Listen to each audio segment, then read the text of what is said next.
Have you ever thought about starting your own podcast? It's a long process. It's a hard, thought out process. Yeah, I know. I was there. I was there from March of this year, thinking about how I'm going to do this, doing all my research, trying to get everything right. What platforms can we use and how we going to record it and how we going to make it sound good and make it all this happen. And then I came upon Anchor. The Anchor app on my phone, the easiest choice I could ever make to do a podcast. It's free to use. You don't got to pay for nothing. You can record episodes whenever you're ready. You can edit it and then you can release them when you want to. And you don't have to worry about trying to figure out how you're going to distribute it on other platforms because Anchor has partnerships with Spotify, Stitcher, Google Podcasts, Apple Podcasts, Breaker, Castbox, Pocket Cast, whatever you name it. Because the Playmakers Bar podcast is the podcast that I use. We're on all them platforms. We're on 9 platforms just by using the Anchor app. So pretty much all the questions that you have questions about doing a podcast, go to the Anchor app or go to the Anchor website, anchor.fm.com, and just search through it, ask questions. Because I tell you, a free app that does all this, there's nothing more you can ask for. I even got friends, they doing their podcast on the Anchor app. Faith Talk, you might have heard of it because it's very good. And it's great that it's an app like this, it's a website like this that makes it easier for people to do podcasts and do what they love best, talking about the things that they love to talk about. So give Anchor a try, see how much you like it. We'll love to hear your podcast.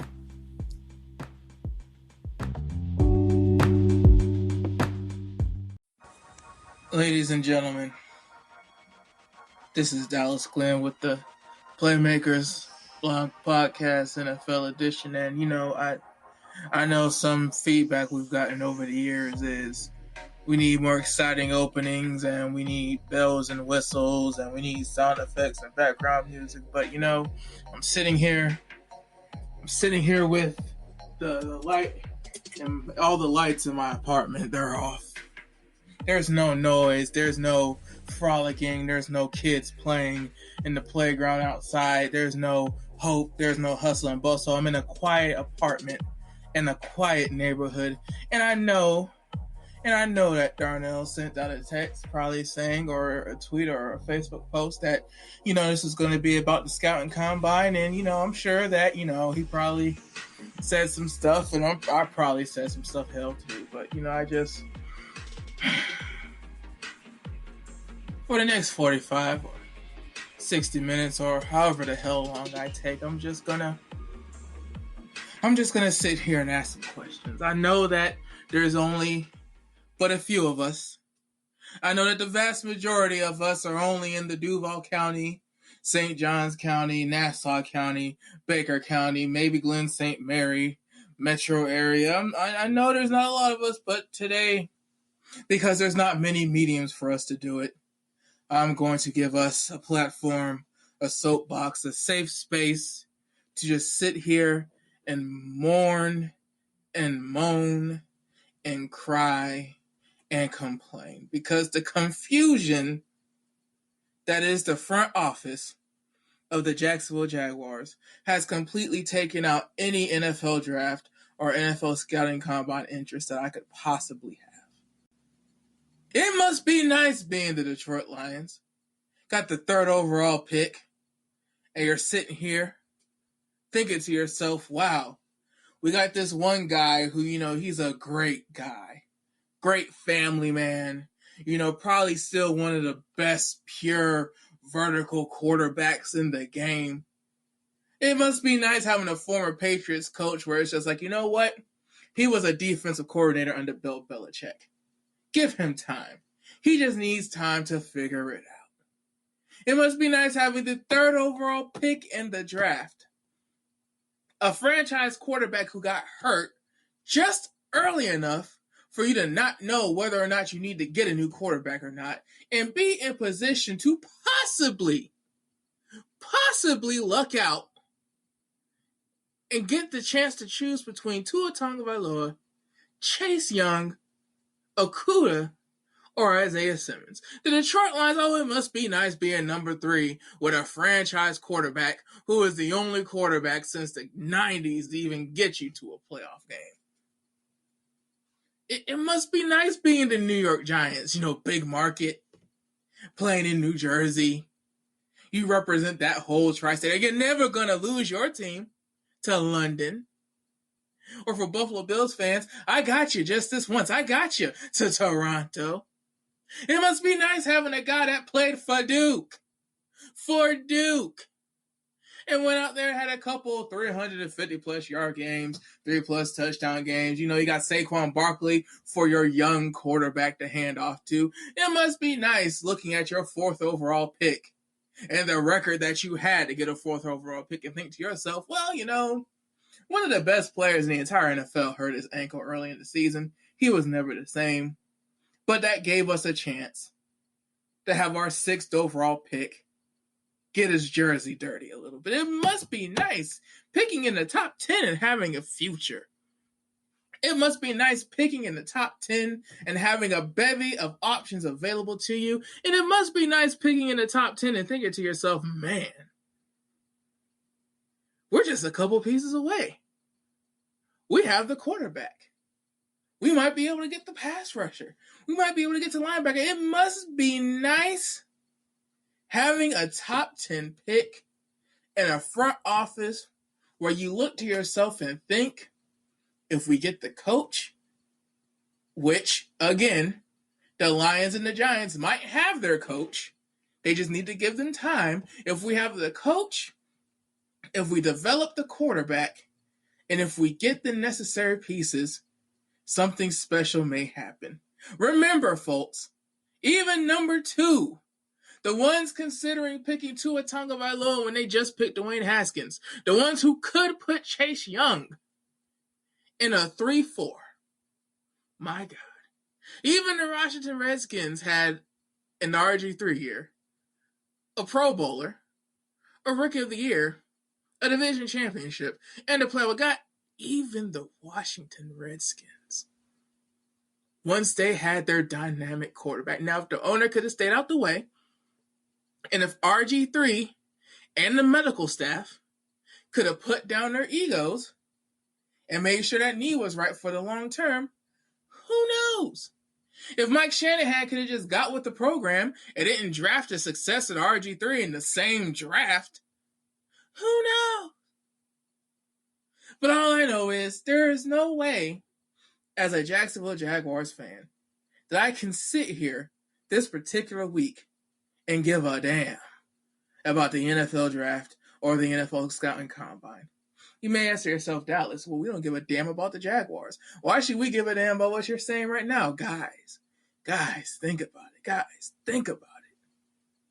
When the Green Bay Packers had their no free agency philosophy, that's because they did the first step of the equation correctly, perfectly, every single generation. The Green Bay Packers have at least 3 Hall of Fame top 50 quarterbacks. I'm talking in the pantheon. Bart Starr, Brett Favre, Aaron Rodgers.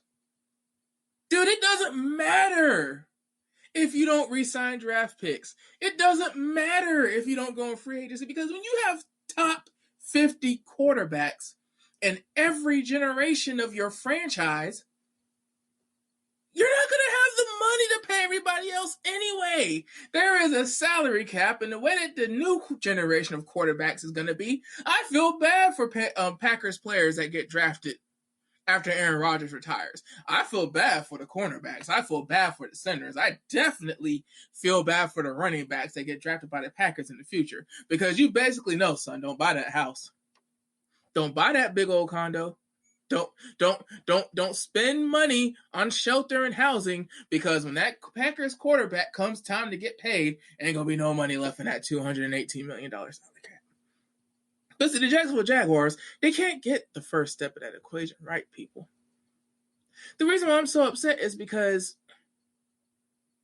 yet again, the Jaguars are in a situation where they need to offload a huge quarterback contract.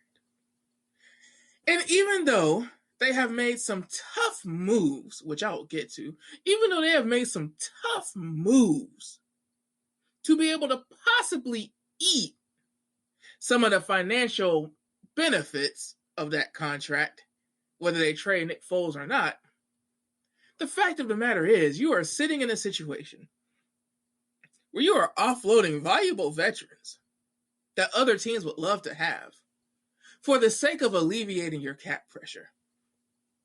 And what makes it even worse is, before this offseason started, you wanted to alleviate the cap pressure so you could have room to give that nice pass rusher from Maryland the big defensive end contract. Ladies and gentlemen,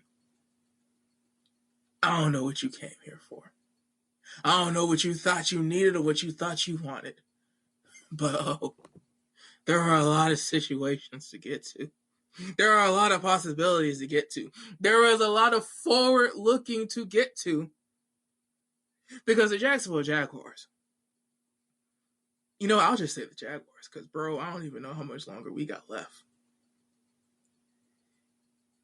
It's one thing to walk into an offseason knowing that you need to get rid of a $22 million backup and that you're going to have to make some tough decisions with the veterans to alleviate cap pressure.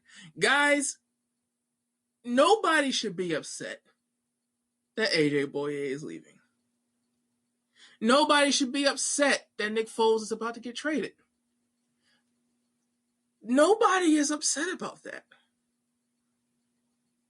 Well, I personally, and what I feel like a lot of other Jaguars fans are upset about this particular week, because there's a lot of stuff, is this franchise has one foot in rebuild mode and another foot in win now mode.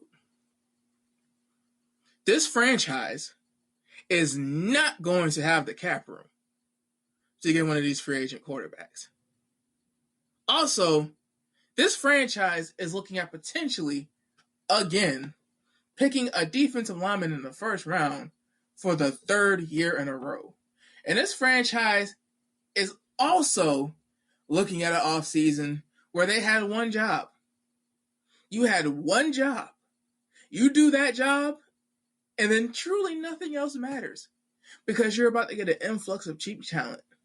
But because the Jaguars have been the Jacksonville Jaguars for too long, Yannick Ngakoue does not want to sign a long-term deal with the team. Yannick Ngakoue, when franchise tagged, is not going to report. Yannick Ngakoue, when franchise tagged, will do whatever he needs to do to make it look ugly. And Jaguars fans, here is the bad part about the business. I'm not talking to the ones in the Facebook and the Twitter section who are always trying to say that the players are overpaid because they get to play a game for millions of dollars. I'm not talking about the guys who say shut up and honor your contract. I'm talking about the ones who actually understand the business of the NFL. Guys, I'm talking to you. We need to have a powwow right now. Because when the Jaguars franchise Yannick Ngakoue, they need to do so with the mindset that they are trading him as soon as possible. Why, you ask? Why do we need to trade him ASAP? Why don't we just play him through? Make him sign the franchise tag? Dallas, the Jaguars have the leverage. They do not. Yannick Ngakoue and the rest of the free agents in the NFL that are going to make the Jaguars pay for a house and a home have all the leverage.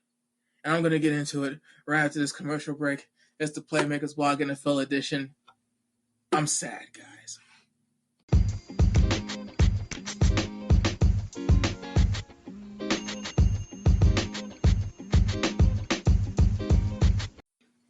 Okay, we're back. The Playmakers Blog Podcast, NFL edition. Okay. Yannick Ngakoue is under 25 years old. Yannick Ngakoue in 4 NFL seasons has 35 and a half sacks. You have guys like, you know what, I'm not even going to name names because it's not about them. You have a lot of guys who've been drafted in the first round to be edge defenders, defensive ends, whatever you want to call the position in this generation. You have a lot of guys who in the first 4 years of their contract weren't getting 35 and a half sacks.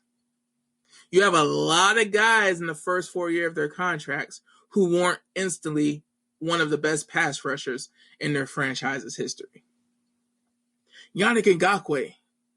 It's both of those things. Yannick Ngakoue, on a third-round contract, has been more than valuable to the Jacksonville Jaguars. He has definitely outplayed his contract. And the Jaguars culture, you can't even blame just one man. You can't even blame just Tom Coughlin at this point, because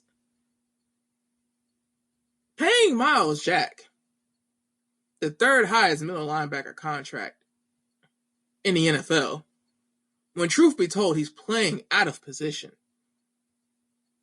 was probably the last straw for a lot of the guys who are about to be coming up this offseason and next offseason. How do you say that you don't have money? How do you say that you're not going to pay potentially the best cornerback in football? Now the debate's over. Stephon Gilmore's the best cornerback in football. First cornerback in a long time to win Defensive Player of the Year. Defensive Player of the Year happens to be a cornerback. That cornerback is the best cornerback in football. But Jalen Ramsey is top 3. Jalen Ramsey is a top 3 cornerback in the NFL, which means that everybody wants him. You're going to play hardball with the only true superstar this franchise has ever had? We've had guys that teams would love to poach. We've had guys that have gone on to make Pro Bowls and, be starters on playoff teams. Jalen Ramsey was the first and only superstar that the Jacksonville Jaguars have ever had. You were going to play hardball and activate his 5th-year option. For what? Yannick Ngakoue holds out. Maybe everybody says quarterback is the most important position in football. And you know what? Probably is. However, in a tight race for second and third, you've got offensive tackle either side and defensive end. Yannick Ngakoue is the second best defensive end in Jacksonville Jaguars history. Tony Brackens has 55 sacks, so technically Yannick Ngakoue might be the best defensive end in Jacksonville Jaguars history because he is going to blow 55 career sacks out the water. He's only 24. Yannick Ngakoue holding out as a defensive end, telling you his number before the season, before he hits free agency, before you need to use the franchise tag and fully guarantee every number in that franchise tag, including the cap hit. There's no rearranging the franchise tag. There's no restructuring the franchise tag. It is what it is. That number is the number. There's no backloading. There's no front loading. You owe that year, knowing you have a $22 million quarterback on the roster at the same time, knowing you have a $17 million veteran, knowing you have a $15 million cornerback. Aside, you have a lot of money in your cap right now. And instead of doing it early, where you can try to be sneaky and funny and offload some stuff, signing bonus here, workout bonus here, why? You have a defensive end, a pass rusher who is not yet in his prime, negotiating before the end of his rookie contract, before he hits the open market and you're going to have to outbid somebody's $110 bid. Yannick Ngakoue has all the leverage, people. He has all the leverage because right now the Jacksonville Jaguars are in a public relations firestorm. They don't know how to do PR. Nobody respects the Jacksonville Jaguars right now. The national media doesn't even understand the intricacies of the situation, and they're bashing the Jacksonville Jaguars every time that they get. The local media, who knows all the intricacies of the situation, are bashing the Jaguars and laughing at basically the ass kisses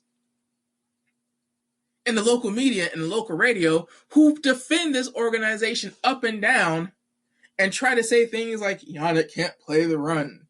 He's not a complete defensive end. You don't pay $22 million. Everybody overpays in free agency, but you can't overpay for that. DeMarcus Lawrence right now has a $100 million contract. Where was he last season after getting that money? Hell, as much as Michael Thomas wants to watch other people's pockets, I can't deny that the man was worth every penny of his $20 million last year. Yannick Ngakoue right now and his agent know exactly what they're doing. Because Yannick Ngakoue is gone, people.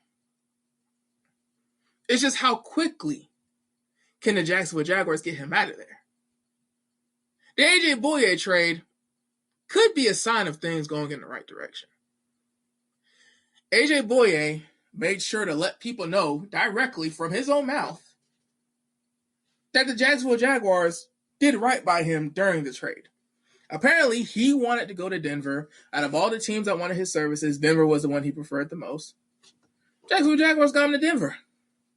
Now, this is a guy who 2 years ago was an All-Pro and a Pro Bowl selection. This is a guy who a lot of people in the league still feel can be a number one cornerback. This is a guy who, after Jalen Ramsey left, was the Jacksonville Jaguars' number one cornerback. He wasn't Xavier Rhodes by any stretch. He was a good corner. But a good corner on a team that needs a lot of help in a lot of places can't get $15 million a year. Again, nobody's disputing the AJ Bouye trade. However, are the Jacksonville Jaguars telling us that they have learned from their mistakes? Are the Jacksonville Jaguars telling us that public relations is about to be a core operational goal, a core thing that they want to fix on the business and football side? Because this Yannick Ngakoue process has to go as smooth as possible. You're clearing up all this cap room, and you're not going to get the one free agent you needed to get. Yannick Ngakoue is about to leave. However, there is light at the end of the tunnel because his cap hit is also about to leave. Guys, Jaguars fans who, bandwagoned in 2017 and went back to their old team or found another team, guys, listen. The Jacksonville Jaguars are a free agency focused team. The Jacksonville Jaguars are not an NFL draft focused team. They're not. The Jacksonville Jaguars usually pay the lower round picks than the high round picks. Usually they'll pay somebody else that they drafted to prove a point to a star player that they drafted. They paid Marquise Lee to give a finger to Allen Robinson. They paid Miles Jack to give a finger to Jalen Ramsey and Yannick Ngakoue. Telvin Smith, hey, them paying Telvin Smith, that was a good move, but guess what? He was a 5th round pick. I mean, yay? Yippee? The way the Maurice Jones-Drew thing ended. He stayed on the team for a while. He carried the team for a while. But why did he end with Oakland? Who really, at the end of the day, hindsight being 2020, you couldn't have got the production you got from Denard Robinson. You couldn't have got the production you got from Chris Ivory. You could have gotten the production you got from Storm Johnson, from Maurice Jones-Drew at the tail end of his career. I mean, look at how the Jaguars, Mercedes Lewis was on the team for a long time. He was a 1st round pick. You say Dallas. Why are you saying Mercedes Lewis? Bro is still having great snaps in Green Bay. Mercedes Lewis is a key contributor in Green Bay. And look at the tight end situation ever since Mercedes Lewis left. If you're a Jacksonville Jaguars fan, why do you care about players that have been drafted or will be drafted by the Jaguars? You really think that Isaiah Simmons, after running a 4.3 at 240 pounds, listed as a linebacker, you really think a linebacker that's listed at his position, listed at 240, ran a 4.3, can play any position, you really think he's going to re-sign with the Jaguars? Bro, come on. Bruh. Yannick Ngakoue knows that this franchise, the owner, is complacent. He knows that he's A, not going to win in Jacksonville, B, not going to be happy in Jacksonville, and C, never going to get to play with the best players in the league in Jacksonville. He's never going to get to make those connections and get the endorsements and enjoy all the other benefits all the other guys get to enjoy at the glory positions in Jacksonville. So Yannick knows, hey, the NFLPA just came out and said nobody should sign here. I'm going to take their advice. Now, how you treat me during this process, how you treat the second best pass rusher in franchise history during this process, that's up to you. Because you're either going to prove the NFLPA right or you're going to give me what I want. When AJ Bouye got traded to the Broncos, Yannick Ngakoue commented on Instagram, "How'd you bond out?" This man feels like he's in prison. This man feels like he's stuck with nowhere to go. This man feels like he wants to get out, but can't get out. It's not a good look, man. It's not a good look when the guy that you spent a 4th overall pick on is out there wondering where all his friends went, out there wondering where all his homies went. You know, for a guy, Leonard Fournette, who's playing a position that looks like it's not about to get a big contract for a while, you know, you invested a lot in Leonard Fournette. Leonard Fournette hasn't asked for a trade. Leonard Fournette, you know, all his guarantees got voided. I haven't seen a holdout. I haven't heard any rumblings. I haven't heard any rumors. A year after he got like, you know, the most touches in his career by far, but definitely the most receptions. I mean, hey, Leonard Fournette looks like he's about to be a team player, a trooper. You gonna pay him? So Yannick Ngakoue has the Jaguars on 2 fronts. If you're a free agent, look at what they're doing to Nick Foles. Look at what they're doing to Yannick. Look at what they're doing to Yannick. Look at what they're doing to AJ Bouye. Look at what they're doing to Marcel Darius. Look at what they might do to Calais. Yeah, they're going to give you a lot of money. Your contract number is going to be big. You're going to be a big dog and a big baller, but hey, this franchise don't know what they're doing. You ain't going to get all that money. You're going to get about 2 years of that money. You're going to get that money for 2 years, maybe 3, and the years of your contract where it's really about to start paying up, bro, you ain't going to get that money. You need to go to a place where you actually going to win. You need to go to a place where you're going to get voted to the Pro Bowl because people actually watch your games. And on the draft side, Joe Burrow is talking about the Cincinnati Bengals, talking about, I have leverage. Bro, the only leverage Joe Burrow could possibly have been talking about was deciding not to go to the team. And in a season where players are talking about having 2 war chests, a veteran-funded war chest and the NFLPA do fund a war chest, are you sure you want to be a guy who just ran a 4.3 in the linebacker group? Are you sure you want to deal with the Jacksonville Jaguars for 4 years? Are you sure? It's bad. It's all bad. One guy who was the top free agent target for a team that drafted him has basically undone everything. He has basically unraveled every plan. Like a long piece of yarn. He's just taking the whole ball out. And after this next commercial break, because if you don't get the severity of it, I'm about to break it down for you. Because people may think that, you know, clearing all this cap space might give the Jaguars a chance. You know, you're saying, well, Dallas, you got 10 draft picks this year, 9 next year, no Yannick, trade Foles, bunch of cap room. The rookie pool is the same every year. You might be able to go out and get 1 or 2 key pieces. Guys, I'm telling you, there's no light at the end of this tunnel. I'm going to tell you after this commercial break, you better get ready. There is no light at the end of this tunnel. This is the Playmakers Blog Podcast NFL Edition. We'll be back. Hey, this is Darren of the Playmakers. I just want to take a moment to thank you guys for listening to us at the Playmakers Blog Podcast. Just to let you know, if you're listening to us on iTunes, Apple Podcasts, why don't you go ahead and leave a review. Tell us what you think of the episodes that you listen to, what you think of the podcast in general. If you listen to, you know, Anchor, Spotify, Google Podcasts, iHeartRadio, Radio Public, Castbox, or any other platforms that we're on, you know, follow us. You know, download the episodes. Let us know any kind of way that you want to let us know, whether it's on our Facebook page, the Playmakers Vibe Podcast, or on our Twitter page at Playmakers Stars. Just let us know, because we enjoy interacting with you guys and we want to show our appreciation. So follow us, like us, let us know how we're doing, and thank you for listening to the Playmakers Vibe Podcast.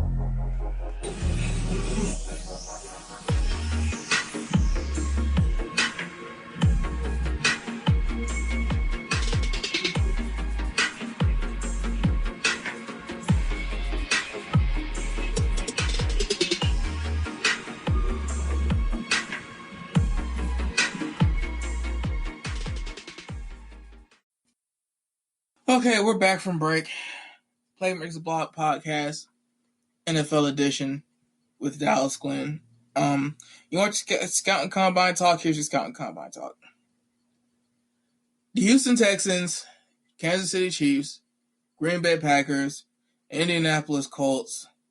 I mean, they all have one thing in common. When you really look at the teams, when they had Andrew Luck, when they had Alex Smith and Patrick Mahomes, Brett Favre and Aaron Rodgers, and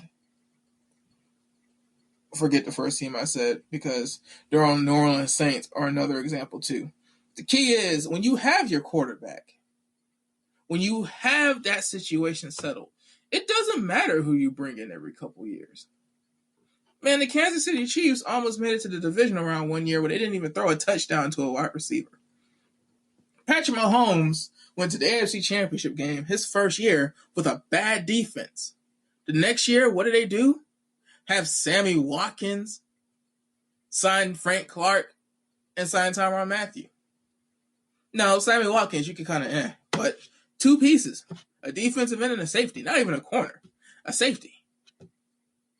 Get a safety, get a defensive end, put that with Patrick Mahomes, have a defense that can do just enough, bam, win a Super Bowl. The Colts, part of the reason why Andrew Luck is retired right now is because they didn't put anything around the young man but a 5'9" receiver named T.Y. Hilton. That was supposed to be his number one option. Andrew Luck went to AFC Championship games. Andrew Luck went to the play. Andrew Luck in his last season in the NFL, where he won Comeback Player of the Year, went to the divisional round. Won a game on the road, lost another one.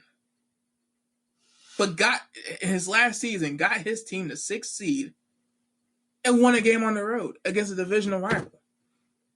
The Texans, thank you. The Texans. Deshaun Watson. Before that, getting Matt Schaub. Getting an actual starting quarterback to make good on Andre Johnson.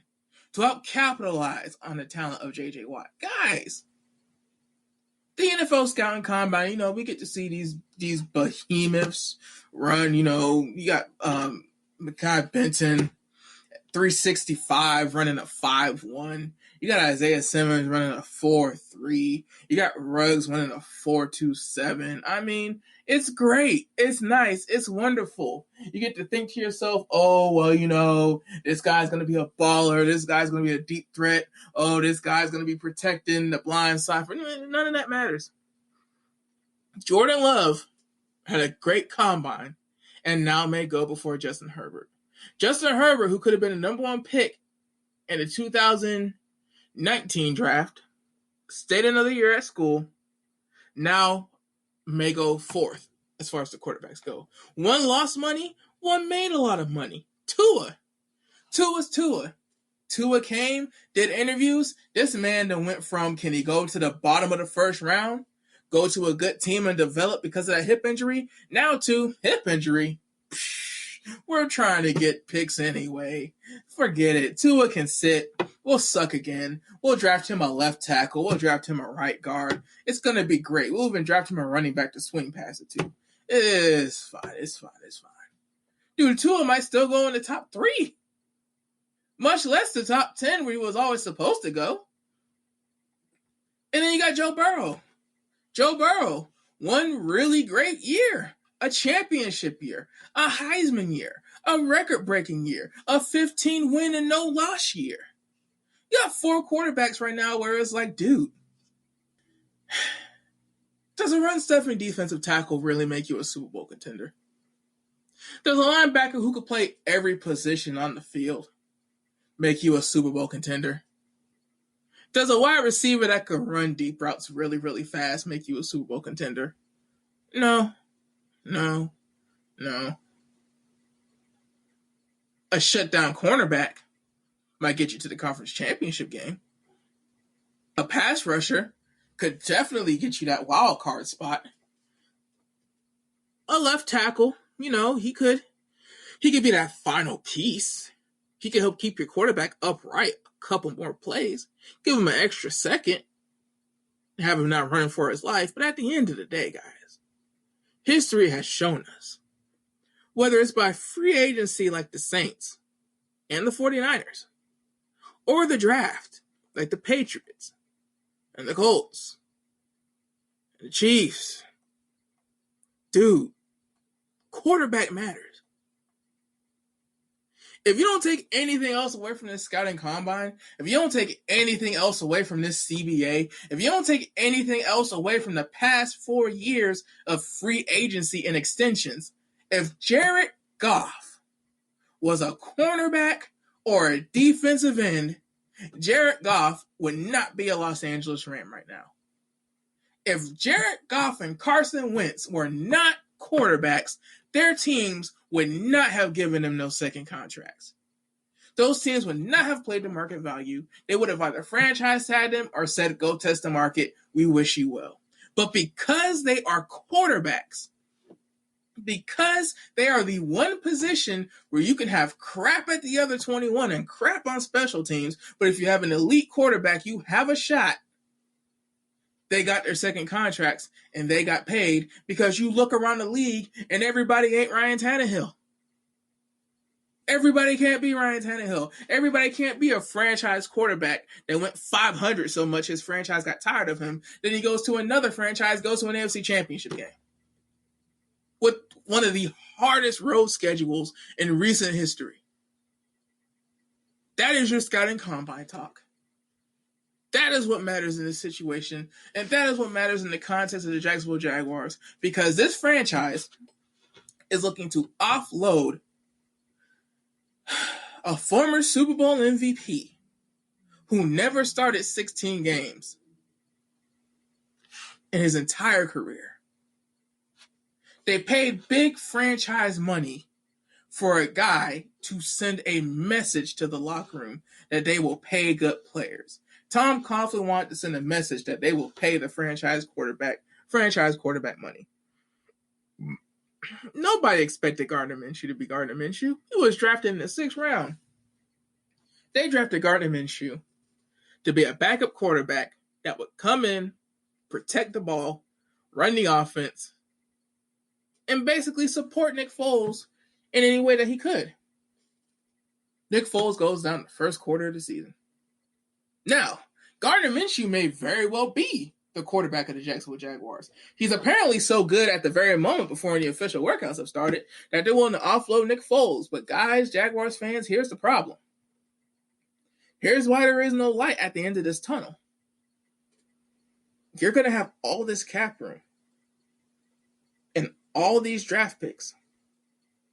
But are you going to draft the offensive lineman to protect Gardner Minshew?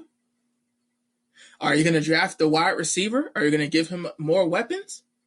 Are you going to draft that tight end to help the young quarterback over the middle of the field? Are you going to draft a successor to Leonard Fournette? Are the Jacksonville Jaguars going to say, Gardner Minshew, this is your team? The last time we did something like this is when David Garrott beat out Byron Leftwich.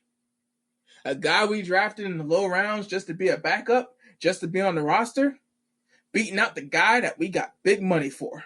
Drafted Byron Leftwich in the 1st round, cut him once David Garrott was about to be the starter. Had Blake Bortles, a former 1st round pick, cut him to make room for Nick Foles. Now we're trading Nick Foles, or God forbid, cutting him for a massive cap hit that we'll now have room for because Yannick Ngakoue is not going to re-sign with the team. But we're basically putting this franchise in your hands. But will the Jacksonville Jaguars and will the Jacksonville Jaguars fan base finally realize that unless you get Gardner Minshew receiving talent out the backfield, over the middle, and in the perimeter, unless you get him protection, unless you commit to building this offense around the 6th round rookie that basically was the offense last year, 21 touchdowns, 6 interceptions. Compare that to Nick Foles' 2 touchdowns, and compare that to Leonard Fournette's 3 rushing touchdowns, where 2 came in garbage time against the Titans. Gardner Minshew went 6-6 as a starter, but he played in 14 games. And let's be real, the Chiefs game and the Buccaneers game, by the time Gardner Minshew came in, the game was already over. So those wins, those losses go to Nick Foles' record. But even if you say Gardner Minshew is 6-8 as a quarterback who got playing time in the NFL, bro, he beat the teams he was supposed to beat. And the Jaguars were truly only out of a couple of games that Gardner Minshew played in. They were out of the Texans game in London. And they were out of the Panthers game. But then Gardner Minshew made it look like they had a chance. And I'm sure there's another game the Chargers game. They were definitely out of the Chargers game. But either way, Jaguars fans, they're talking about Derek Brown. Talking about Isaiah Simmons. Talking about Okuda. They're not talking about an offensive tackle to protect your guy. They're not talking about a wide receiver out of this major class to throw to and drop bombs with and get 30-plus touchdowns with. Jay Gruden is about to be this man's offensive coordinator. Ben McAdoo is about to be this man's quarterback coach. Now, mock drafts don't mean anything. They're all just guesses. But what about the Jaguars' history? What about the Jaguars' current plans and leanings makes you think that the Jaguars are going to do what they need to do to win now? Here is the problem, and here is why you should be worried, and this is the main reason why there may not be a light at the end of the tunnel. Dave Caldwell and Doug Marrone have not gotten extensions. Tom Coughlin already got fired, which would lead you to think, if logic prevailed, that if this team goes less than 500 for another year, there's going to be a new regime. A new regime that if the Jacksonville Jaguars are anywhere between 2-14 and 6-10, is saying, okay, we got 9 picks, including 2 first-round picks in this draft in 2021. We're trading up and we're getting Trevor Lawrence. Guys, this regime can't be win now and rebuild. This regime can't be, we have 10 picks and we're about to get young cheap talent and fix our cap, but then we're going to go with a second-year quarterback and draft defense. Guys, you can't have your cake and eat it too. If you're going to win now, draft protection, sign a weapon, or draft the weapons and the protection. Do something to build up and fix this offense. Hell, Leonard Fournette's played 3 seasons. Draft the protection, draft some receivers, re-sign Leonard Fournette. Show the fans and show basically the NFL and the NFLPA that, hey, look, we tried to win on defense. That didn't work. It was very expensive. We've got a quarterback on a 6th-round rookie contract. We've got a rookie offensive tackle coming in.